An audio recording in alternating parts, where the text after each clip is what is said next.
Hello people, welcome to Steepy classes. आज 5 मार्च है। Start करते हैं प्री क्योर, जिसमें हम प्री रिलेटेड फैक्ट्स को डिस्कस करते हैं। तो स्टार्ट करने से पहले यूपीएससी प्रीलिम 2019 के लिए हमारा crash course as well as test series दोनों अवेलेबल हैं। इंडिविजुअली भी खरीद सकते हैं आप इनको, एंड अगर आप दोनों का जो कॉम्बो है उसको खरीदना चाहें तो उसकी भी ऑप्शन आपके पास अवेलेबल है। ठीक है जी, तो अकॉर्डिंगली यू कैन परचेज। तो GS2 के पॉइंट ऑफ व्यू से हमारे पास सबसे पहले trains between India and Pakistan. So we have 2 trains जो एज अ लिंक का काम कर रही हैं बिटवीन इंडिया एंड पाकिस्तान। पहली समझौता एक्सप्रेस है एंड दूसरी थार एक्सप्रेस है। समझौता express basically Punjab province of Pakistan से पंजाब प्रोविंस इंडिया में एंटर करके दिल्ली तक जाती है, एंड जो थार एक्सप्रेस है ये कराची से जाती है जोधपुर तक। तो एज सच एक सिंगल ट्रेन नहीं रन करती। जो पाकिस्तान की टेरिटरी है, जो पाकिस्तान वाली ट्रेन है उसका नाम समझौता एक्सप्रेस है, वो वहीं तक रुक जाती है। और उसके बाद जो अटारी है, वाघा के पास ही पंजाब में एक छोटा सा रेलवे स्टेशन है अटारी, वहाँ से अटारी स्पेशल एक्सप्रेस चलती है जो अटारी से दिल्ली तक जाती है। ठीक है जी। एंड ये जो सर्विस है, ट्रेन सर्विस, ये ट्वाइस अ वीक है, यानी एक हफ्ते में 2 बार चलती है ये ट्रेन।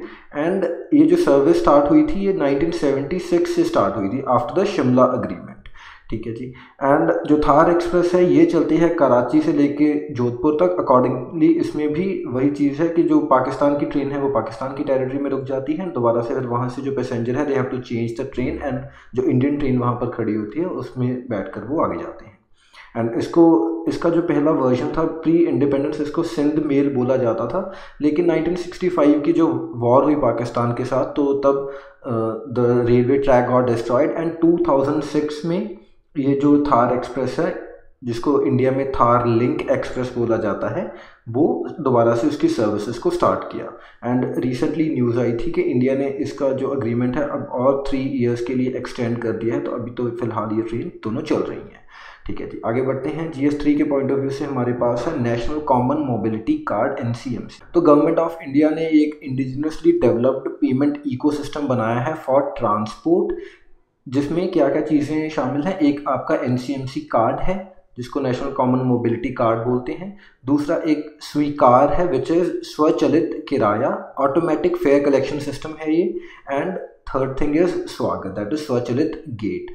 तो अब जो हमें वेरियस सर्विसेज यूज़ करने के लिए, स्पेशली जो ट्रांसपोर्ट सर्विसेज हैं, अलग अलग कार्ड बनवाने की ज़रूरत नहीं। जैसे पहले होता था कि मेट्रो के लिए अलग कार्ड है, एंड सिमिलरली जो दूसरे हमारे सर्विसेज हैं ट्रांसपोर्ट रिलेटेड उनके लिए अलग। तो ऐसा कुछ नहीं है। ये एक बैंक, दीज आर जो NCMC कार्ड्स हैं, ये बेसिकली क्या है, these are bank issued cards on debit credit prepaid card product platform.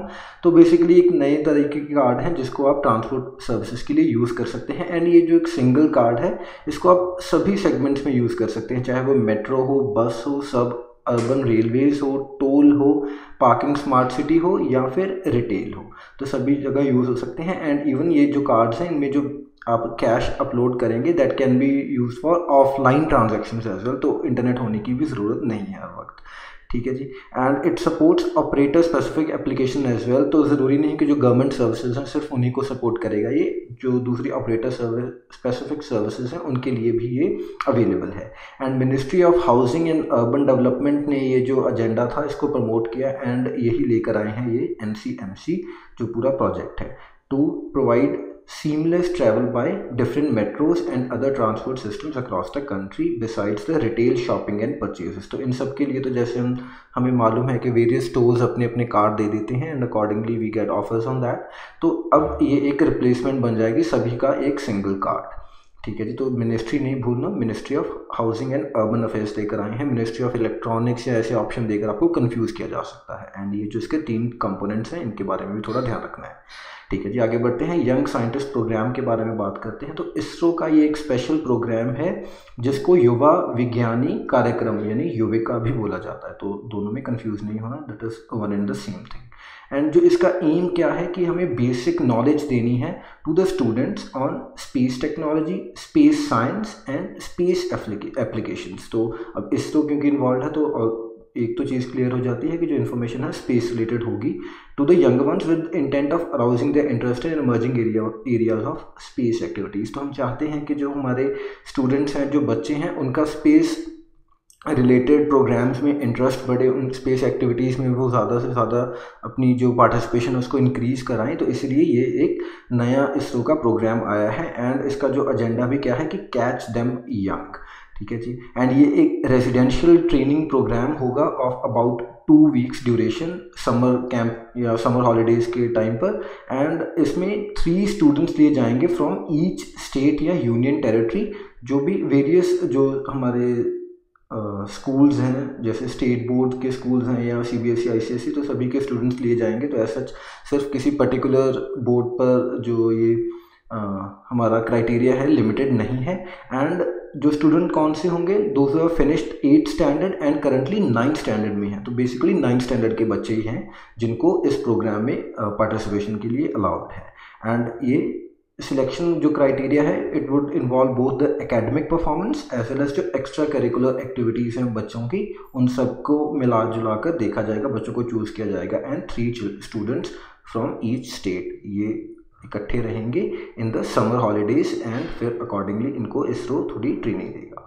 ठीक है जी, आगे बढ़ते हैं। बोल्ड क्यूआईटी प्रोजेक्ट के बारे में जानते हैं। तो ये क्या है? Border electronically dominated QRT interception technique under so this is the full form.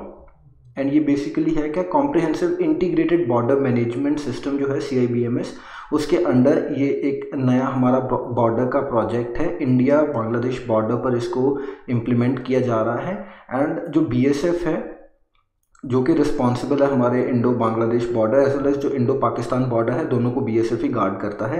And एक और जो क्विक फैक्ट क्या है कि बांग्लादेश का अगर हम लेंथ वाइज देखें तो बांग्लादेश के साथ इंडिया का सबसे बड़ा बॉर्डर है, दैट इज़ 4096 किलोमीटर। एंड इसके बाद जो लेंथ है that is of Pakistani border. तो इस चीज़ को भी थोड़ा ध्यान रखिएगा in the wake of these escalating tensions and all. तो ये एक नया बॉर्डर गार्डिंग मैकेनिज्म है जो कि हमारा डिफ़िकल्ट टेरेन वाला बॉर्डर है स्पेशली वहाँ पर हेल्पफुल रहेगा। कैसे कि इसके थ्रू हम सेंसर्स लगा देंगे वेरियस जगहों पर। एंड जो अनगार्डेड टेरिटरी पड़ी है, जैसे कई बार जो रिवराइन एरिया होता है उसको गार्ड नहीं किया जाता है, ना ही उसके ऊपर जो फेंसिंग है वो हो पाती है। तो इसी वजह से those become the loop holes जिसके थ्रू जो इलीगल क्रॉस बॉर्डर मूवमेंट होती रहती है। तो इस चीज़ को एलिमिनेट करने के लिए हम ये नया प्रोजेक्ट लेकर आए हैं। एंड इसमें होगा कि it will cover the area with data network generated by microwave communication. तो माइक्रोवेव कम्युनिकेशन को यूज़ करेंगे, OFC केबल्स हैं, DMR कम्युनिकेशन है, day and night surveillance cameras हैं, एंड इंट्रूजन डिटेक्शन सिस्टम है। तो ये कुछ इसके कंपोनेंट्स हैं जिनको हम यूज़ करेंगे ताकि जो फिल्ट्रेशन है उसको रोका जा सके। एंड ये ऐसा पहला प्रोजेक्ट नहीं है, इससे पहले जो पायलट प्रोजेक्ट है वो जम्मू में जो इंडो पाक बॉर्डर है उसके ऊपर लगाए गए थे एंड वहाँ पर टेस्ट किया था उन सबको। ठीक है जी, तो बोल्ड क्यूआईटी प्रोजेक्ट को ध्यान में रखना है। It can be confused with anything, it could be जैसे ऑप्शंस बनाकर आपको कुछ भी दिया जा सकता है सपोजिटली कि कुछ कोई नया कंप्यूटर प्रोजेक्ट है या कुछ भी। तो ध्यान रखना है कि ये बॉर्डर मैनेजमेंट का प्रोजेक्ट है। So that is all for today, thank you for watching. मिलते हैं कल, बाय बाय।